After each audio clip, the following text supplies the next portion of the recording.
Merry Christmas from all of us here at About Space Today. It's become a holiday tradition here to share a story from long ago about a special Christmas gift. And I hope that you will enjoy Dawn Meyer's My Christmas Telescope and a message from space on Christmas Eve. Welcome, and thanks for joining me today. I'm Dawn Meyer, Space Coast News Editor. In December of 1968, I was a young girl growing up in rural Ohio.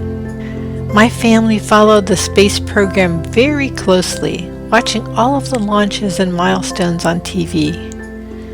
That Christmas Eve, one of the gifts that my parents had given me and my sister was a telescope so we could look at the moon and the stars. As it turned out, that Christmas Eve, 1968, was very special. The crew of Apollo 8, Frank Borman, Jim Lovell, and Bill Anders, were going to become the first humans to orbit another world. They were going to orbit the moon. We all sat in front of our television that night and listened to that historic broadcast from the moon. We were in awe. I hope that all of you back on Earth can see what we mean when we say it's a rather foreboding horizon, a rather dark and unappetizing looking place. We're now going over, approaching one of our future landing sites, selected in this smooth region to call the Sea of Tranquility. Smooth in order to make it easy for the initial landing attempts in order to preclude having to dodge mountains. Now you can see the long shadows of the lunar sunrise. We are now approaching lunar sunrise, and for all the people back on Earth, the crew of Apollo 8 has a message that we would like to send to you. In the beginning, God created the heaven and the earth. And the earth was without form and void, and darkness was upon the face of the deep. And the Spirit of God moved upon the face of the waters. And God said, "Let there be light." And there was light.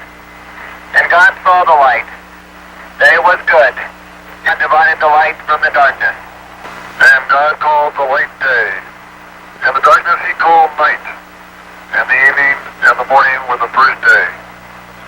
And God said, "Let there be a firmament in the midst of the waters, and let it divide the waters from the waters." And God made the firmament, and divided the waters which were under the firmament from the waters which were above the firmament. And it was so.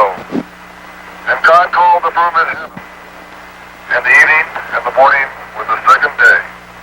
And God said, "Let the waters under the heaven be gathered together into one place, and let the dry land appear." And it was so. And God called the dry land earth, and the gathering together of the waters called he seas. And God saw that it was good. And from the crew of Apollo 8, we close with good night, good luck, a Merry Christmas, and God bless all of you on the good earth. After the newscast concluded, I remember going out into the cold night air to where Mom and Dad had set up our telescope. I was very disappointed as they explained to me that our telescope was not powerful enough to actually see Apollo 8 orbiting the moon. So I sat there gazing up at the moon in amazement, thinking what a miracle it was that there were actually people up there for the first time. And that night has stuck with me ever since, urging me to enter the space program, to work on the space shuttle, to dare things that not everybody else sees or understands. And the closing words of their transmission as they gazed down at us, back at us, on the Earth, from the moon, still ring in my ears. And from the crew of Apollo 8, we close with good night, good luck, a Merry Christmas, and God bless all of you on the good earth. And from Florida's Space Coast, this is Dawn Meyer for About Space Today. I wish you a Merry Christmas, and God bless all of you on the good earth.